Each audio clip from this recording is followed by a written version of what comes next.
రాజుల గ్రంథం 19వ అధ్యాయము 4-5 వచనం. మొదటి రాజుల గ్రంథం 19వ అధ్యాయము 4-5 వచనం చదువుతున్నాం. తాను ఒక దిన ప్రయాణము అరణ్యంలోనికి పోయి ఒక బంద వృక్షము కింద భద్రవృక్షం కింద కూర్చుండి మరణాపేక్షము గలవాడై, యెహోవా, నా పితరుల కంటే నేను ఎక్కువవాడని కాను, ఇంత మటుకు చాలును, నా ప్రాణము తీసుకోమని ప్రార్థన చేశాను. హల్లెలూయా. చిన్న ప్రార్థన చేసుకున్నాం. మహాపరిశుద్ధుడా, మహోన్నతుడా, నీకు స్తోత్రాలు నాయనా. ఉదయకాలం నుంచి రాత్రి వరకు మీరు కాపాడుతున్న మీ ప్రేమకై స్తోత్రాలు ఇస్తున్నాం. పాటల ద్వారా మరి నాయన మీరు మహిమ తెచ్చుకున్నందుకు స్తోత్రాలు ప్రభావం. ఏదో వాక్యము ధారాళంగా రాకుండా అడ్డుపట్టులు ప్రతి శక్తుల యొక్క ప్రభావాలు వేస్తూ నామంలో పాత్రలో బంధిస్తున్నాం. ఇదనైనా వాక్యము మా అందరితో మాట్లాడండి. అలాగే యూట్యూబ్ చూసి ప్రతి బిడ్డలతో మాట్లాడండి. జీవితాలు మీ సంఘ కట్టుకు సహాయం చేయండి అయ్యా. వాక్యం విని అనేక జీవితాలు ప్రభా మరి నీ వైపు మనకుగా సహాయం చేయండి. దేవుని తన నుంచి సమయాన్ని మీ చేతులు అప్పగిస్తున్నా. మీరే మహిమ పొందమని నజరేయుడైన యేసుక్రీస్తు నామములో వేడుకుంటున్నాము తండ్రి. ఆమేన్. హల్లెలూయా. చూడండి, చాలా మంది జీవితాలలో అలసట పొందిన జీవితాలు ఒకటి ఉంటుంది. ఎవరైనా సరే అలసిపోయి, చాలా మంది జీవితాలు అలసిపోయి కృంగిన జీవితము ఒకటి ఉంటుంది. ఏలియా యొక్క భక్తుడు యొక్క దైవజనుడు, ఏలియా ప్రవక్త దైవజనుడిని పిలువబడుతున్న దైవజనుడని మన బైబిల్లో లేఖనాలు సెలవిస్తూ. అయితే చాలా శక్తిమంతుడుగా దేవునితో ముందుకు సాగినటువంటి వాడు చాలా శక్తివంతుడుగా దేవునితో ముందుకు సాగిన వంటివాడు.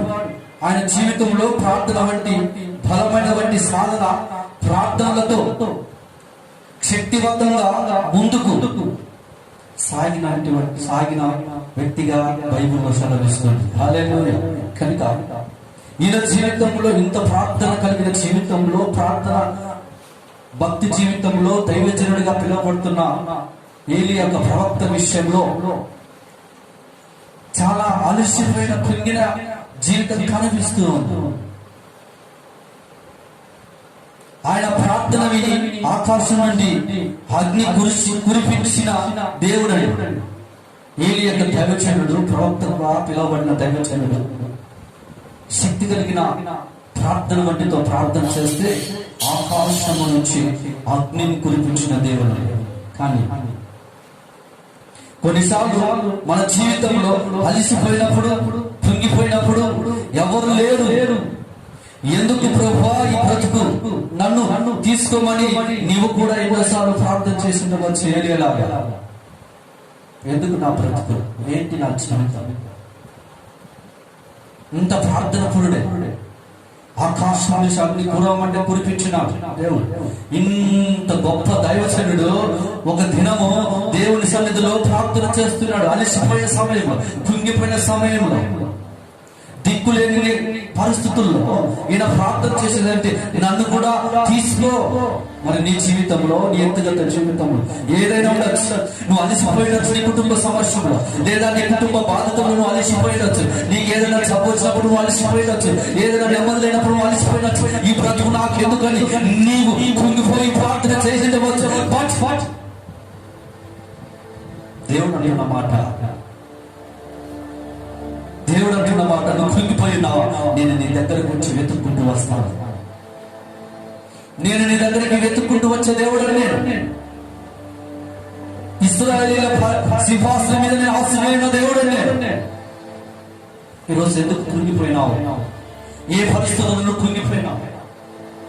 ఏ సమస్యలో నువ్వు దిగులు పడి అలిసిపోయినావు? నా బ్రతుకు ఎందుకని నీవు నీ జీవితంలో ప్రశ్న వేసుకుంటూ జీవిస్తున్నావేమో. అయితే నా దేవుడు నిన్ను చూసి వెతుకుంటూ వస్తూ ఉన్నాడు. హల్లెలూయా, హల్లెలూయా. చూడండి, మొదటి రాజుల గ్రంథం 19వ అధ్యాయం 5వ వచనం చూడండి త్వరగా. మొదటి రాజుల గ్రంథము 19వ అధ్యాయము 5వ వచనం. అతడు భద్రపు వృక్షపు కింద పరుండి నిద్రించుచుండగా ఒక దేవదూత వచ్చి అతని ముట్టి నువ్వు లేచి భోజనం చేయమని చెప్పిన చాలండి. చూడండి, ఏలియా ప్రవక్త నన్ను చనిపోయి నన్ను తీసుకోమని ప్రార్థన చేసి నిద్రిస్తుండగా నా యేసు ప్రేమ వెతుకుంటూ వచ్చింది. నువ్వు చనిపోవాలని కోరుకున్నావు, నా యేసు ప్రేమ నేను బ్రతికించాలని కోరుకొని దిగి వచ్చింది. హల్లెలూయా, హల్లెలూయా. నువ్వు ఏ పరిస్థితుల్లో ఉన్నా సరే, ఏ సమస్యలు ఉన్నా సరే, ఏ ఇబ్బందులు ఉన్నా సరే, నీ కుటుంబమును మరి నీ కుటుంబం నడిపించలేని పరిస్థితుల్లో దిగజారిన బతుకు జీవితంలో ఉన్నా సరే, నా ప్రభు నీ కొరకు నీ కుటుంబాన్ని చక్కబెట్టడానికి, నీ కుటుంబాన్ని నిలబెట్టడానికి, సమాజంలో దేవుని కృప నిలబడడానికి ఆయన దిగి వస్తున్న దేవుడు. హల్లెలూయా. నిన్ను విడిచిపెట్టే దేవుడు కాదు. నువ్వు అలసిపోయినావని నన్ను విడిచిపెట్టాడని నువ్వు అనుకుంటున్నావేమో. నన్ను విడిచిపెట్టాడు, నాకు ఎవరు లేవని, నాకు దిక్కు లేదని నువ్వు అనుకుంటున్నావేమో. ఈ టీవీలో చూస్తున్న దేవుని యొక్క బిడ్డలారా, నా ప్రభు నేను వెతుక్కుంటూ వస్తున్నా. నా ప్రభు నేను వెతుక్కుంటూ వస్తున్నా. ఇదిగో దేవుడు ఏలియా నిద్రిస్తుండగా దేవుడు వచ్చి ఏలియాను లేపినట్టుగా నిన్ను నా దేవుడు నీ పరిస్థితుల నుంచి లేపగలిగిన దేవుడు, శక్తి కలిగిన దేవుడు నజరేయుడైన యేసు ప్రభు. ఆయన నీ కొరకు ప్రాణం పెట్టి నీ కొరకు కలవరి శ్రమల శిలువను అనుభవించి ప్రాణం పెట్టి రక్తం కాచి తిరిగి లేచిన దేవుడు ప్రభు యేసుక్రీస్తు. ఆ రక్తము ద్వారా నీకు మరణం కొట్టివేయబడింది, నిత్య జీవమును అనుగ్రహించబడింది. కనుక నువ్వు ఏ పరిస్థితులు ఉన్నా, ఎటువంటి జీవితంలో ఉన్నా, నన్ను తీసుకో, నేను మరణిస్తాను, నన్ను తీసుకోమని నువ్వు ప్రార్థన చేసేది తప్పు. దేవుడు నీ కొరకు రక్తం కాచి నిత్య జీవం పెట్టడానికైనా నీ కొరకు రక్తం కాచిన నువ్వు అలా ప్రార్థన చేయండి. సమస్యలు వచ్చినాయని చెప్పి పురిగిపో, నిందలు వచ్చినాయని చెప్పి అవమానపరచబడినానని చెప్పి పురిగిపోకూడదు, అలసిపోకూడదు. దేవుడి కొడుకు రోసం, దేవుడి కొడుకు నీవు నిలబడి ఆయన పరలోకం నుంచి దిగి వచ్చి నా యేసు ప్రేమ నీవు వెతుకుతూ వస్తున్న సంగతి గ్రహించాలి. నీ జీవితానికి నిరీక్షణ లేని సమయంలో నువ్వు అనుకుంటున్నావు నేను ఇలాంటి వ్యక్తిది, దేవుడు నన్ను వదిలేసాడని నువ్వు బాధపడుతున్నావేమో. నిరీక్షణిస్తున్నది పోరు. నా దేవుడు నన్ను విడిచిపెట్టాడని, నా దేవుడు నన్ను వదిలిపెట్టాడని, నా దేవుడు నిరాశగా విడిచిపెట్టాడని నువ్వు అనుకుంటున్నావేమో. నీ ఆలోచన అలాగే ఏలియా ప్రార్థన చేసి పట్టుకున్నాడు, చంపే తీసుకోవచ్చు. కానీ దేవుని యొక్క సంకల్పం మీద తెలుసా, పరలోకం నుంచి దిగి వచ్చి ఒక రొట్టె కాల్చి ఆయనకు భోజనం అందిస్తున్నాడు. హల్లెలూయా. నీ పరిస్థితులను, నీ యొక్క జీవితాల వైపు, పరిస్థితుల వైపు, సమస్యల వైపు చూడకూడదు. సమస్తాన్ని సంత చేసే యేసయ్య వైపు చూడు. నేను నడిపించగలిగిన దేవుడు నా దేవుడు, నజరేయుడైన యేసుక్రీస్తు అనే పేరు. సరే ఆలోచించండి దేవుడు బిడ్డ. ఈ రోజు నాకు జబ్బు వచ్చిందని, నా దేవుడు నన్ను ఒంటరిగా చేశాడేమోని, నా పని అయిపోయిందేమోని అని బాధపడుతూ కృంగిపోయి ఉన్నావేమో. నాకు జబ్బు వచ్చినాడని, నన్ను దేవుడు విడిచిపెట్టాడని, నేను ఒంటరి పాడు అయిపోయాడని నువ్వు అనుకుంటున్నావేమో. అదే బాధపడుతున్న నీవు, కృంగిపోయిన నీవు ఎవరిని పంపుడు, ఎవరు వస్తాడు, ఎవరు నా సమస్యలు తీరుస్తాడు, ఎవరు నన్ను విడుదల చేస్తారు, ఎవరు నన్ను సమస్యల నుంచి గెట్ల వేస్తాడని నువ్వు అనుకుంటావేమో. ఎవరు రారు. కానీ నా యేసు ప్రేమ నేను వెతుక్కుంటూ వస్తుంది అనే సంగతిని ఈ రోజు గ్రహించాను. హల్లెలూయా. ఈ చూపులు చూస్తున్నా దేవుడికి విడుదల, మీ ఏ కుటుంబ సమస్యలు అయితే, ఏ విధంగా ఇబ్బందులు అయితే, ఏదో ఒక బాధ చేత కృంగిపోయి అలసిపోయి ఉన్నావేమో. ఎవరో వస్తున్నారు లేవడం చేయడానికి, నా జబ్బులు ఎవరో ముందు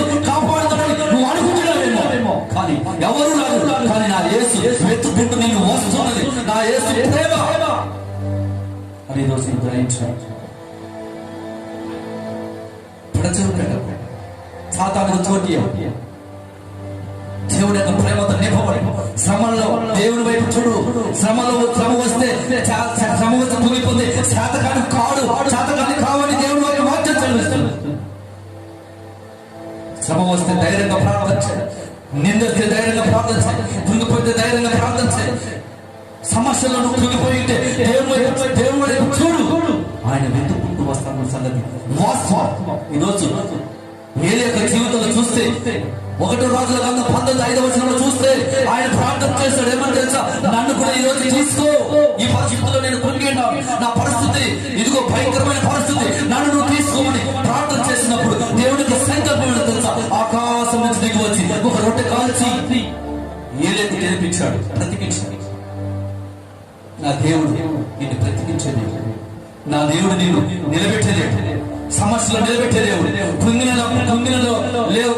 స్థితిలో ఉన్నప్పుడు నిలబెట్టే దేవుడు నా దేవుడు. కృంగిపోయి ఉన్నావేమో ఒకసారి ఆలోచించి నీ ఆత్మ జీవితం ఎలా ఉందో. కృంగిపోయి ఉన్నావేమో. కృంగిన వేళలో నన్ను లేవనెత్తిన చిరునామా నీవేగా. కృంగిన వేళలో నన్ను లేవనెత్తిన చిరునామా నీవేగా. నీ కృప నిత్యముందును, నీ కృప నిత్య జీవము, నీ కృప వివరింప నా పరమా యేసయ్యా. నీ కృప నిత్యముందును, నీ కృప నిత్య జీవము, నీ కృప వివరింప నా పరమా యేసయ్యా. నీతిమంతుల గుడారాలలో వినబడుచున్నది రక్షణ సంగీత సునాదము. నీతిమంతుల గుడారాలలో వినబడుచున్నది రక్షణ సంగీత సునాదము. నీ కృప నిత్యముందును, నీ కృప నిత్య జీవము, నీ కృప వివరింప నా తరమా యేసయ్యా. కుంగిన స్థితిలో లేవనెత్తేది నా యేసు. నీవు ఒంటరిగా అలసిపోయి సొలిసిపోయి కుంగి బలహీన స్థితిలో ఉన్నావేమో, నా దేవుడు విడిచిపెట్టడని నువ్వు ఆలోచన చేస్తున్నావేమో. కరెక్ట్ ఆలోచించి నేను వెతుక్కుంటూ వచ్చేది నా యేసు ప్రేమ. నిన్ను వెతుక్కుంటూ వచ్చేది నా యేసు ప్రేమ. అలసిపోయి కుంగిన స్థితిలో నా దేవుడు విడిచిపెట్టాడు, నాకు ఎవరు లేరు, నా బంధువులు లేరు, నా దిక్కు లేరు, ఎవరు లేరు, నేను అలసిపోయినావేమో. కానీ అలసిన సమయాన, నీవు కుంగిన సమయాన నా దేవుడు వెతుక్కుంటూ వచ్చేది నా యేసు యొక్క ప్రేమ. ఆలోచించి ఎన్నిసార్లు జీవితంలో దేవుడిని ముందుకు సాగి సడన్ గా ఆగిపోయిన అనుమానం కనిపిస్తుంది. సడన్ గా దేవుడితో సావాసం చేస్తూ సడన్ గా ఆగిపోయిన అనుమానం ఉన్నాయేమో జీవితం. ఇప్పుడు నేను ఈ వాక్యం అంటున్నాను, సడన్ గా ఆగిపోయిన అనుమానం ఉంటే దేవుడికి ఇప్పుడైనా క్రమశిక్షణతో తీర్మానం చేసుకుని ఫ్రెండ్స్ అనేది ఒక తీర్మానం కలిగి నేను ఇదిగో పెరిగిన స్థితిలో, నేను అలసిపోయిన స్థితిలో, నేను సమాధానమైన స్థితిలో, సంతోషం కోల్పోయిన స్థితిలో, నేను ఎన్నోసార్లు పలుపాలు నా నోటి ద్వారా నన్ను తీసుకో, నన్ను చంపే అని ప్రార్థన చేస్తే క్షమించు అని నువ్వు కోరుకుంటే అని ప్రభు దగ్గర పశ్చాత్తాపడి ప్రార్థన చేస్తే నీ జీవితాన్ని దేవుడు చక్కబెడుతున్న సంగతి వాస్తవం. హల్లెలూయా, హల్లెలూయా. నీ జీవితాన్ని చక్కబెడతాడన్న సంగతి వాస్తవం. కొన్నిసార్లు దేవుడికి దూరమైపోయి వెలివైపడినాడని నువ్వు అనుకుంటున్నావేమో. నీ ఆత్మ జీవితంలో నీ జీవితం ఇవన్నీ నాతో ఉన్నాయేమో అని బాధపడుతున్నాడు. నా దేవుడు ఏమంటున్నాడు? నా దేవుడు నేను అంటున్న మాట ఏంటో, నేను విడవను ఎడబాయను. ఆమేన్, హల్లెలూయా. నువ్వు కృంగిపోయినావా, నేను ఎడవను. నువ్వు అలసిపోయినావా, నేను ఎడబాయను. నువ్వు బాధలు కృంగినవా, ఎడవను. నువ్వు సమస్యలు కృంగినవా, నేను ఎడబాయను. నేను నిన్న నేను ఏకదలుచుకున్నవాడు. ఈ రోజు ఒక మనసుతో ఉన్నవాడు, రేపు ఒక మనసుతో ఉన్నవాడని కాదు. నేను మనిషిని కాదు. నేను చిన్న పరిస్థితుల్లో చూస్తే కుంగిపోయే దేవుడిని కాదు. నేను విడిచిపెట్టే దేవుడిని కాదు. నేను సమస్య అయినా సరే, కుంగిన స్థితిలో సరే, అలసిపోయే సమయంలో సరే, నేను నడిపించగలిగే దేవుడు ఈ చేయి పట్టుకొని విడవను. నా పేరు నజరుడైన యేసుక్రీస్తు, సజీవుడైన దేవుడు. ఏ పరిస్థితులను కృంగి ఉన్నావు ఒకసారి ఆలోచించిన దేవుని బిడ్డ. ఏ పరిస్థితులను కృంగి ఉన్నావు, ఏ సమస్యలను కృంగి ఉన్నావు ఒకసారి ఆలోచించే. నువ్వు ప్రార్థన గొప్ప ప్రార్థన పనుడు కావచ్చు, భక్తి జీవితంలో నీకు మించినోడు కావచ్చు. కానీ సమస్య నీకు ఎదురైనప్పుడు, సమస్య నీకు ఎదురైనప్పుడు నువ్వు కృంగిపోయిన స్థితిలో ఉన్నావేమో. నా బ్రతుకు ఏంటి, నేను ఒక బ్రతుకేనా అని నువ్వు ఆలోచన చేస్తున్నావేమో దేవుడు బిడ్డ. ఆ దేవుడు చెప్తున్నాడు, ఇదిగో నేను వెతుక్కుంటూ వస్తున్నా. నేను వెతుక్కుంటూ వస్తున్నా. నా ప్రేమ నీకు చూపించలేదు. నేను విడిచిపెట్టాలని అనుకోవాలి బాబు. నేను విడిచిపెట్టే దేవుడు కాదు. నేను వదిలిపెట్టే దేవుడు కాదు. ఇదిగో నేను నీవు ఒంటరి స్థితిలో, నీవు దుఃఖంలో, వేదనలో, పోరాటంలో నిన్ను నీవే ఎత్తుకుంటూ వచ్చే దేవుడు నా దేవుడు. నువ్వు ఒంటరి స్థితిలో ఉన్నా, దుఃఖంలో ఉన్నా, పోరాటంలో నిన్ను నీవే ఎత్తుకుంటూ ఉంటే నా దేవుడు నిన్ను వెతుకుడానికి ఎడపాయుడు వేడు నిన్ను వెతుకుడానికి నడిపిస్తున్నాడు. నడిపించగలిగిన దేవుడు.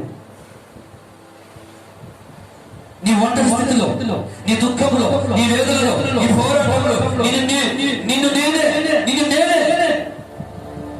ఎత్తుకొని వచ్చే దేవుడు. ఎత్తుకొని వచ్చే దేవుడు. నీ ఒంటరి స్థితిలో ఉన్నావు, నువ్వు దుఃఖంలో ఆలోచన చేస్తున్నావు, నీవు పోరాటంలో నేను ఎత్తుకొని వచ్చే దేవుడు నేను. నా ప్రియ నజరుడైన యేసుక్రీస్తు.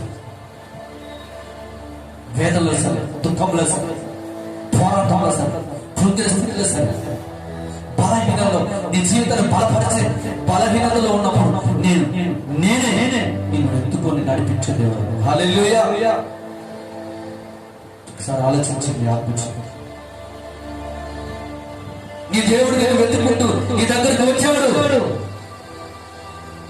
ఏదైనా జీవితంలో దేవుడు దిగి వచ్చాడు. ఏదైతే ఆ రోజుల్లో దేవుడు దిగి వస్తే, ఈ రోజు నువ్వు ప్రార్థన చేస్తే దేవుడు దిగి వస్తాడు. దేవుడు నీతో మాట్లాడతాడు. నీ కుటుంబాన్ని చక్క పెడతాడు. నీ కుటుంబాన్ని దేవుడు నిలబెడతాడు. ఆలోచించండి సహోదరు. దేవునితో ఉంటే, దేవుళ్ళో ఉంటే అన్ని దేవునికి దూరమైపోయావేమో, దేవుళ్ళకి నువ్వు దూరమైపోయావేమో ఒకసారి ఆలోచించండి. నువ్వు దేవునికి దూరమైపోయావేమో, మొదటి ప్రేమ కోల్పోయావేమో, నిన్ను నేనే వెతుక్కుంటూ వచ్చేది. ఒకవేళ నువ్వు మొదటి ప్రేమ చల్లారిపోయినా నేను వెతుక్కుంటూ వస్తున్నా. మొదటి ప్రేమ కోల్పోయి ఉన్నావేమో దేవుని బిడ్డ. దేవునికి దూరం అయిపోయావేమో.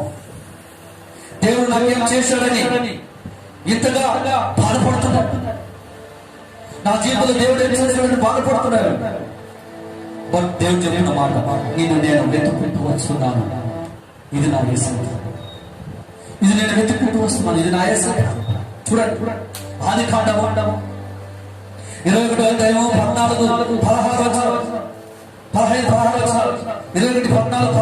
16 చూడండి. ఆదికాండము 21వ అధ్యాయము 14, 15, 16 చూడండి. తెల్లవారినప్పుడు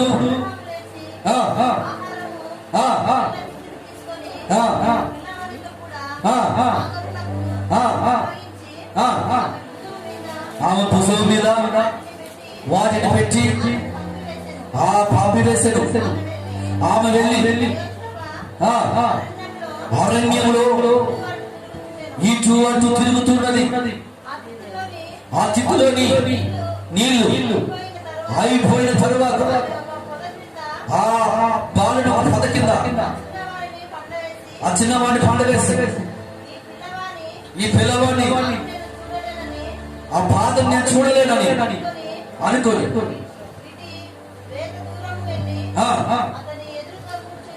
అతనికి ఎదురుగా కూర్చొని ఎలుగెత్తి ఏడిచిపోతుందండి. చూడండి, దేవుని ఒక వాక్యం చెప్తున్నాడు. అగర్ యొక్క జీవితంలో తన సమస్యల పోరాటంలో, తన నిందలకు పోరాటంలో, అవమానాలకు పోరాటంలో అలసిపోయిన ఒక సమయం, కుంగిపోయిన ఒక స్థితి ఆమెకు సమీపమై వచ్చేసింది. ఆ పరిస్థితులు లేదు, కుంగిపోయింది. ఆ బిడ్డను పడేసి బిడ్డ కోసం ఏడుస్తుంటే ఆ బిడ్డను నీళ్ళు ఇవ్వలేక ఆ బిడ్డను పడేసి పొదలలో, చుట్టూ అరణ్యంలో, ఎడారులో రోదన చేస్తూ ఏడుస్తుందండి. కానీ అదను కృంగిన స్థితిని దేవుడు చూచాడు. కింద చదవండి, క్లారిటీ చదవాలి. దేవుడు ఆ చిన్నవాణ్ణి మొర వినెను. అప్పుడు దేవుడి దూత ఆకాశం నుండి ఆగరు పిలిచి, నీకేమి వచ్చింది ఆగర్? ఆ చిన్నవాడు చోట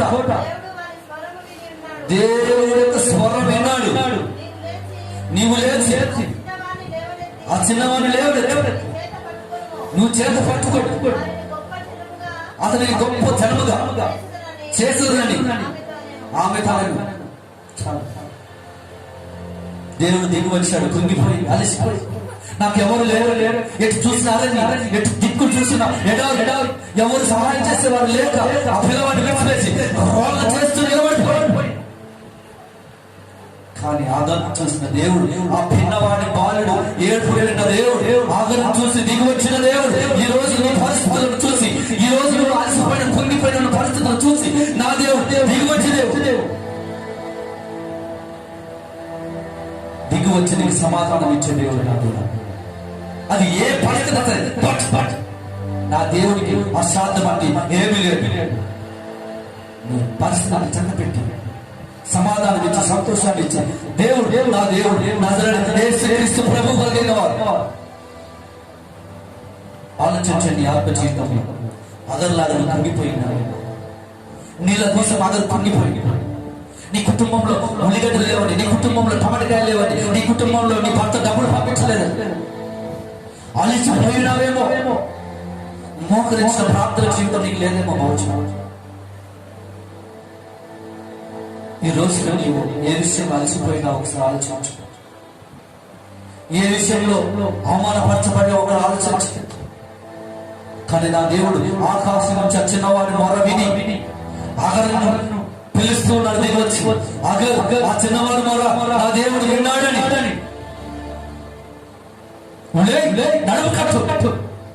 నడుము కట్టిన సమయం ఆసనమైంది అని లేపిన దేవుడు. పరిస్థితులలో కృంగిదారిపోయిన పరిస్థితుల నుంచి చేపట్టుకుని లేపిన దేవుడు నా దేవుడు, లేపిన దేవుడు నా దేవుడు. సార్ ఆలోచించి సోదరు ఈ పరిస్థితులు ఒకసారి చూడండి. దావీదు ఎలా కృంగిపోయాడు. మొదటి సమయాల గ్రంథం 30వ అధ్యాయం 4, 5 ఆలోచనలు చూడండి. మొదటి సమయాల గ్రంథం మొదటి సమయాల గ్రంథం 30వ అధ్యాయం 4, 5, 6 వచ్చినాను. ఇక్కడ ఏడ్చినప్పుడు శక్తి లేక పౌనంతగా బిగ్గరగా ఏడ్చి ఇశ్రాయేలీయురాలైన అహిరోయిను కర్మెలీయుడైన నాబాలి భార్యను అబియాగేలు అను దావీదు ఇద్దరు భార్యలు శరలోడికి కొనిపోబడగా చూచి దావీదు మిక్కిలి దుఃఖం పడెను.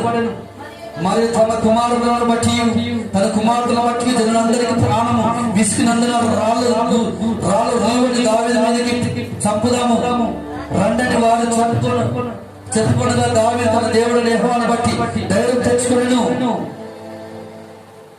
దావీదు ఎవరు బట్టి ధైర్యం తెచ్చుకున్నారు? ఆలోచించు. తన భార్య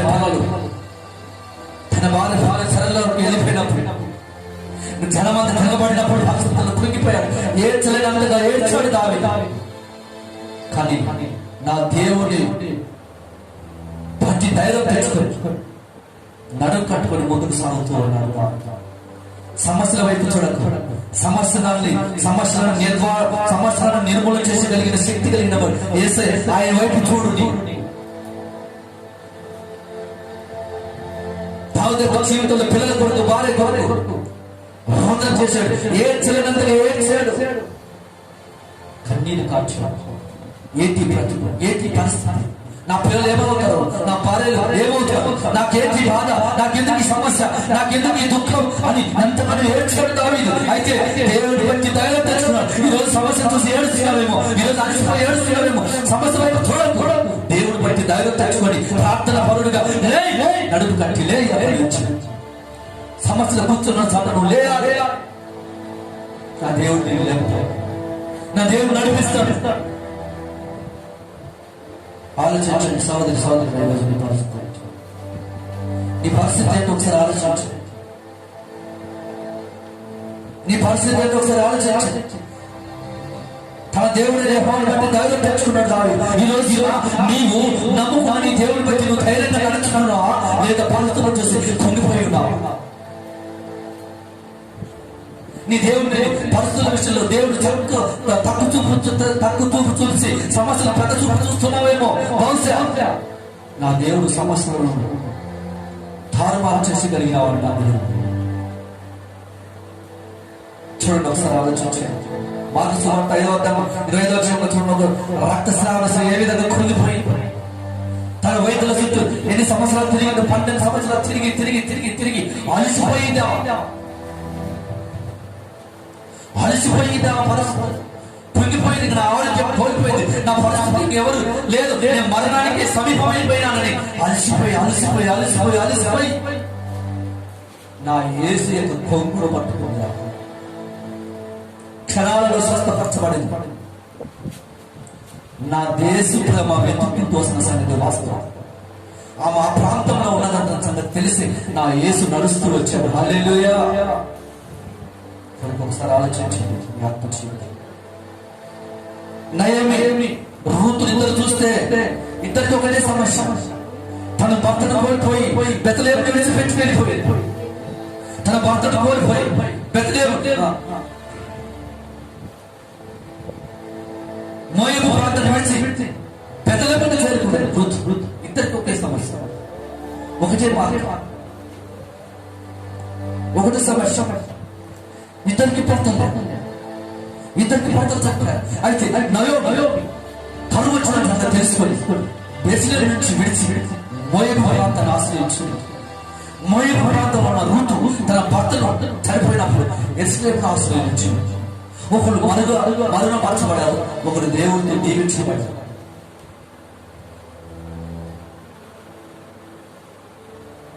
ఇద్దరికి ఆహారం లేదు, ఇద్దరికి ఒకటే సమస్య కుటుంబంలో.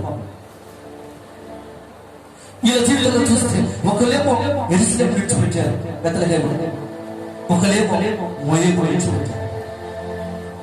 మోయాబు విడిచిపెట్టినామో బెత్లెహేము చేరుకున్నామో దీవించబడింది. యెరూషలేము విడిచిపెట్టి మోయాబు వెళ్ళినామేమో శపించబడింది. ఎలా ఆలోచన భర్తతో కలిసి దేవుడికి దూరం అయిపోయింది. ఎవరు తెలుసు, భర్తతో కలిసి బెత్లెహేమును విడిచి మోయాబు ఆశ్రయించి దేవుడికి దూరం అయిపోయింది. నీ డబ్బు చూసుకుని దేవుడు దూరం అయిపోతున్నాడు. నీ బాధగా చూసుకుని దేవుడు దూరం అయిపోతున్నాడు. ఈ ప్రాంతంలో నాకు ఏమి లేదని చెప్పి దేవుడు భవనాన్ని విడిచిపెట్టి భవనాన్ని నువ్వు ఆశ్రయించగలిగినావేమో. నైవేద్య జీవితంలో ఎక్కడ ఆశ్రయం కనిపించలేదు. దేవుని యొక్క బిడ్డలారా, మరి ఆలోచించండి. ఈరోజు నీ జీవితం ఎలా ఉన్నా, అదే కరువు పరిస్థితుల్లో ఉన్న రూతు భర్త లేనప్పటికీ బెత్లెహేమును చేరుకున్నది, దగ్గరైనది. ఇద్దరు నడిచింది సమానంత దూరమే, ఇద్దరు నడిచిన సమానంత దూరం. భర్త చనిపోయినప్పుడు బెత్లెహేము చేరుకున్నది బెత్లెహేము చేరినది. అయితే ఇద్దరికి సమానంత దూరమే. ఇద్దరికి నయోమి బెత్లెహేము నుండి దేవునికి దూరమై మోయాబు చేరింది. రూతు అదే అదే సమస్యతో మోయకు నడిచింది, బెతలేము చేరింది. ఒకరేమో గొప్పగా ఎంచబడారు, మరొకరేమో మరణపడి. ఒకరు గొప్పగా ఎంచబడారు. కారణం ఏంటంటే యేసుని విడిచిపెట్టిన వారేమో మరణపడిపోయారు, యేసుని అత్యంత జీవించిన వారేమో గొప్పగా ఎంచబడారు. మరి ఈరోజు నీ జీవితం ఎలా ఉంది ఒకసారి ఆలోచించి. నీ ఆత్మ జీవితం ఎలా ఉంది? ఎన్నిసార్లు నువ్వు దేవుడి వాక్యం వింటున్నా, దేవుడికి విధేయత కలిగి జీవిస్తున్నానని మోసం చేసుకుంటున్న జీవితాన్ని సమస్యల చేత కృంగిపోయి అలసిపోయి సోదరులు కృంగిపోయి నాకెందుకు ఈ బ్రతుకు, నన్ను కూడా తీసుకో ప్రభువా, నేను ఈ కుటుంబాన్ని ఏలలేను, ఈ కుటుంబాన్ని నేను నడిపించలేను, నా పరిస్థితులను కృంగతీస్తున్నాయి, నా బ్రతుకులో ఇదిగో నాకు అన్నిటిని దుఃఖం చేత నింపబడింది, నా బ్రతుకు వద్దు తీసుకోమని ఏలలేని ప్రార్థన చేసి వచ్చేదేమో. ఇదిగో నయములాగా నీవు కూడా విడిచిపెట్టి దేవుడు విడిచిపెట్టి దూరంగా పారిపోయిన అనుభవాలు ఉన్నాయేమో. ఒక తీర్మానంగా మోకరించి ఒక తీర్మానంగా ఒక చిన్న ప్రార్థన చేసుకుందాం. మోకరించి ఒక తీర్మానంగా ఒక చిన్న ప్రార్థన చేసుకుందాం. ఓ ప్రభు నీకు స్తోత్రాలే, నా జీవితంలో ఒక భక్తి పడులాగా జీవిస్తున్నాను తప్ప ఒక సమస్య నా జీవితంలో ఎదురైనప్పుడు ప్రభు సమస్యను నేను ప్రభు ఎదుర్చలేక స్థితిలో అలసిపోయి నేను విడిచిపెట్టి వ్యతిరేకంగా జీవించాను. నన్ను క్షమించు. ఇదిగో ఇంటి ఊరు చూసిన దేవుడి యొక్క బిడ్డలు ఏ సమస్యలో కృంగినావు ప్రభు, ఆ సమస్య నుంచి నా యేసయ్య నీ ప్రేమ వెతుక్కుంటూ వెళ్ళి వాళ్ళు లేవనెత్తమని ప్రార్థన చేస్తున్నారు. వాళ్ళని మీరు దీవించి వాళ్ళు ఏ పరిస్థితుల్లో ఉన్నారు, ఏ పరిస్థితుల్లో దిగజారిపోయిన పరిస్థితుల్లో ఉన్నారు ప్రభు. ఇదిగో రూతులు వెతుకున్నట్టుగా, ఇదిగో దావీదుని బట్టి ధైర్యం తెచ్చుకున్నట్టుగా, ఇదిగో ఏలేని వెతుకుంటూ దిగొచ్చిన దేవుడే ఉండగా, ఇదిగో వీటిని చూస్తున్న దేవుని బిడ్డలను మీరు వెతుకుంటూ వాళ్ళ పరిస్థితులను చక్కపెట్టే దేవుడు నిరూపించండి. మీరు సహాయం చేయండి. ఇంతవరకు మీ సన్నిధి మాకు వచ్చినందుకు స్తోత్రం. మా వ్యక్తిగత జీవితం అయ్యా, మా వ్యక్తిగత జీవితంలో ఎన్నో అలసిపోయిన అనుభవం, ఎన్నో కృంగిన అనుభవం, ఎన్నో నా స్థితులు లేవలేని పరిస్థితులు ఎన్నో ఉన్నాయి ప్రభు. ఇదిగో సమస్యల కృంగ చూసగలిగిన దేవుడు నీవు, పరిస్థితులు చక్కబెట్టే దేవుడు నీవు, సమస్యలను మీరు తారుమారు చేసి శక్తివంతులు నిలబెట్టగలిగిన దేవుడు, బ్రతికించే దేవుడు తండ్రి. నీ వైపు చూసగలిగిన జ్ఞానమును, నీ వైపు చూసగలిగిన ఆలోచన మాకు అనుగ్రహించండి. ప్రార్థన పరులుగా మమ్మల్ని నిలబెట్టండి. మీరు రాకుండా మమ్మల్ని నిలబెట్టారు అయ్యా, నీకు స్తోత్రం. ఇదిగో నాకు తండ్రి నీకు స్తోత్రం. నీ బిడ్డలు ఎంతమంది కుంగిపోయినారో తండ్రి, వాళ్ళందరూ మీరు లేవనెత్తి మైపోయినారు. ఇంతవరకు మీ సన్నిధి మాకు వచ్చినట్టు నజరేయుడైన యేసుక్రీస్తు రావాలని అనుకుంటున్నాం తండ్రి. ఆమేన్. తండ్రి యొక్క కుమారుడికి పరిశుద్ధాత్మ నిండిన సహవాసం సకల పరిశుద్ధులకు ఈటి చూస్తున్న ప్రతి దేవుని బిడ్డలకు మనకు సదాకాలముతో ఆమేన్. ఆమేన్.